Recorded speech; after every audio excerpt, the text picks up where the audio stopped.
new compounds, I sighed. Don't they realise we're trying to stop the cheats?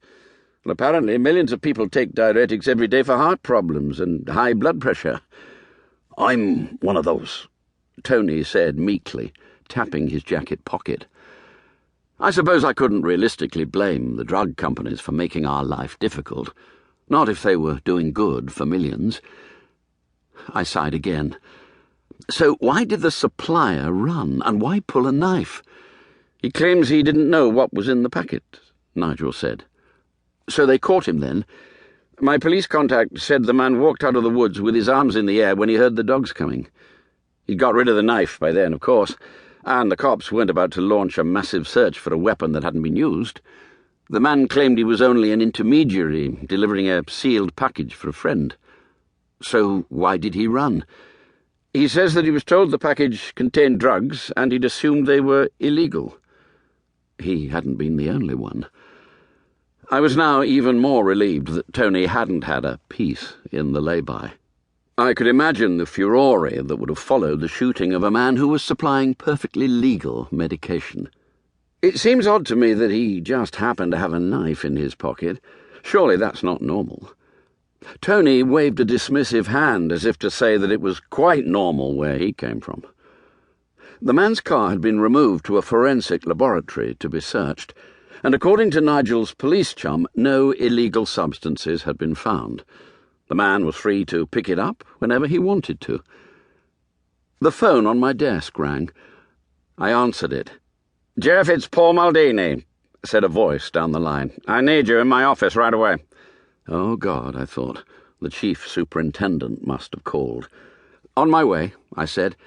"And, Jeff, bring Tony with you." "And Nigel?" I asked. "No, only you and Tony." How odd, I thought. It had been Nigel and me who had been responsible for setting up this sorry affair, not Tony.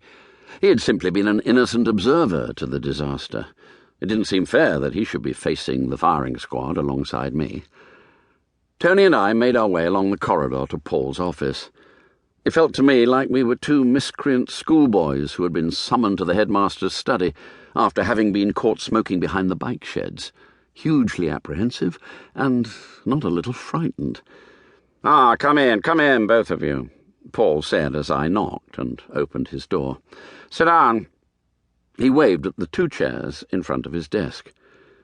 I thought the condemned always had to stand to receive their punishment. Tony and I sat down. "Now, Jeff," Paul said, smiling and nodding at Tony, "Tony here has something to ask you." Eh? I was unsure what was going on. "I'd like you to come to the States," Tony said, half turning towards me. "Eh?" I said again. "Isn't this about the Jimmy Robinson affair?" "No," Paul said. "It is not." "Didn't the police chief superintendent call you?" I asked. "As a matter of fact, he did," Paul replied, "and quite cross he was too. So I reminded him of all the things we had done right in the past, and that we had acted in good faith in asking for their help in this case. I told him we had nothing to apologise for." "What did he say to that?" I asked. "Not much." Paul laughed as if amused by the memory. "I suspect they might not be so helpful in future, but we can live with that. Now, let's move on. Tony spoke to me last evening, and I've just had a meeting with the chief executive and the chairman, and they have given their approval for his proposal."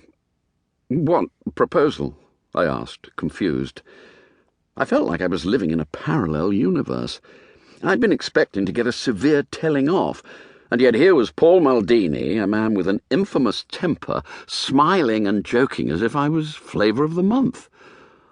"I would like you to come and work for me," Tony said. I turned in my chair and stared at him. "Permanently?" "For as long as it takes," he replied. "For as long as what takes?" "Let me start from the beginning," Tony said. "But what I'm about to tell you is highly confidential and cannot be discussed outside the three of us. Not even the BHA chairman and chief executive have the full picture. Do I make myself clear?" "Absolutely," I said, even though I thought he was being rather melodramatic. As an ex-army intelligence officer, one thing I did know was how to keep